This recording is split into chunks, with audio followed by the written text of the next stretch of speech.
One last area of the camera that's important to know about is the settings menu. Each camera model has different menu settings and structure. These are some of the settings that you're going to want to find on your camera to help you get the most out of it.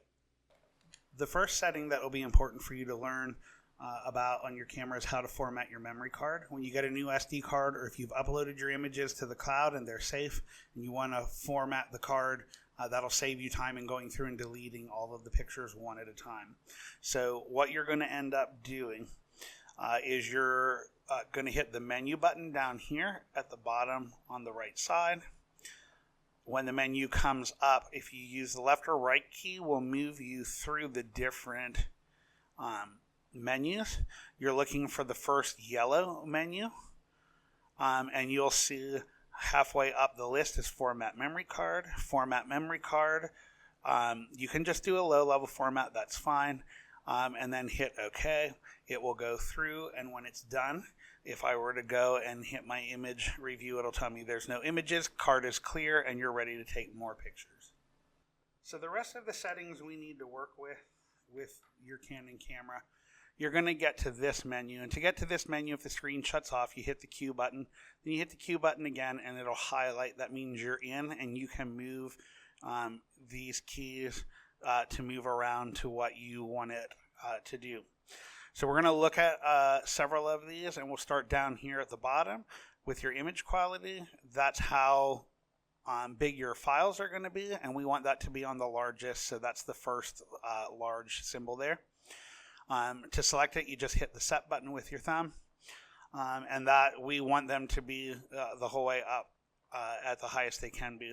The highest you can get is actually RAW, which is there, but you don't want to shoot with RAW right now because there's a lot more that goes into your setting or to your photoshopping with RAW.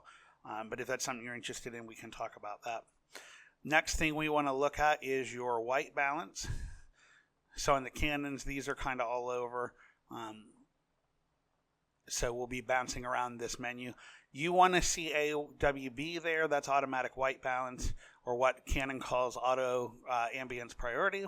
But this is how is your camera looking at white. If you're outside and you're getting weird colors, you may want to set this to daylight. If you're shooting inside, you might want to go to tungsten light, which is an incandescent light.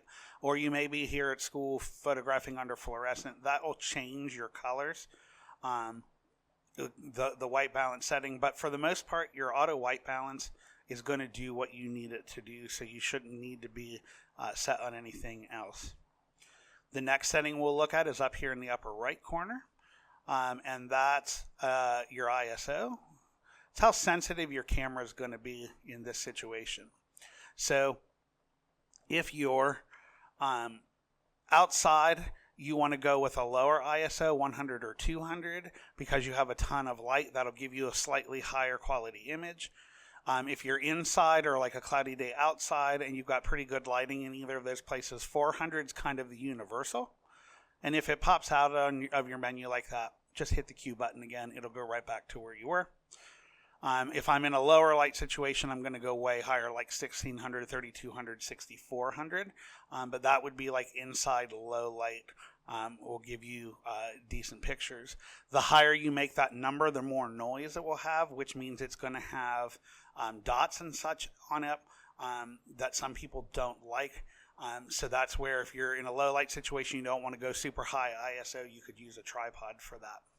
The next setting we want to look at is your focus mode. And that's this one. It should say AI Servo. If it doesn't, you want to go in there and change that to AI Servo. If it's giving you problems, you can go to the regular focus. That'll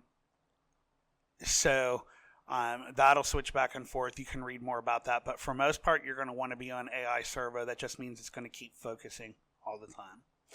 The next thing we need to look at is we need to look at partial or your metering. So you should be set to partial metering.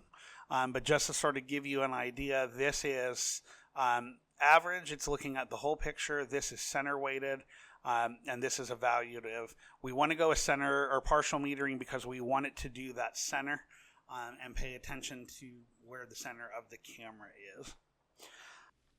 This is the last video in the series. If you've watched all 3 videos, you should have a good handle on the settings and adjustments that you'll need for this course. Good luck with your photos.